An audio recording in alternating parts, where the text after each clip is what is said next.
এই বৃষ্টির কারণে আমাদের বেরোতে খুবই দেরি হয়ে গেছে, যেহেতু বৃষ্টি পড়ছিল তাই বেরোতে পারছিলাম না। বেরোতে বেরোতে দেখো 11টা 21 বেজে গেছে। তো তাড়াহুড়ো করে সবাই মন্দিরে চলে আসলাম। প্রথমে বৌদি গেল ডালা নিতে, যেহেতু 12টার দিকে মন্দির বন্ধ হয়ে যাবে। চলো আগে সবার আগে পুজোটা দিয়ে নিই। তো আমাদের পুজো এখানে শেষ। তো কিছুক্ষণ মন্দিরে ঘুরছিলাম আশপাশে, আর বাকি মন্দিরগুলো দেখছিলাম। আর এই যে এখানে চিকু বদমাশি করা শুরু করে দিয়েছে। চিকু তো মনে খুব ভালো লাগছিল চড়তে। তারপর অবশেষে মন্দিরের ওখানে উঠে গেছে, তো কিছুতেই নামতে চাইছিল না। তারপর বৌদি ওকে জোর করে নামিয়ে নিল।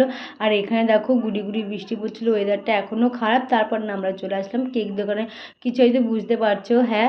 আর এই যে এখানে না লস্যি খাচ্ছিলো, আমি খাই না। তারপরে এই দোকানে কিছু জিনিস নিয়ে বাড়িতে চলে আসলাম। আর এখানে দেখি মা তো রান্না বান্না করে রেখেছে। আমার তো খুবই ভালো লাগছিলো, কিন্তু সকালে কিছু খাওয়া হয়নি। তারপর খাওয়া দাওয়া করে একটা ঘুম দিয়ে বৌদির বাড়িতে দেখি বৌদি তো ঘর সাজিয়েছে বেলুন টেলুন দিয়ে। আর এই যে আমি একটু আচার খেয়ে নিচ্ছিলাম। আর আমি না চিকুর জন্য একটা কেক বানিয়েছিলাম।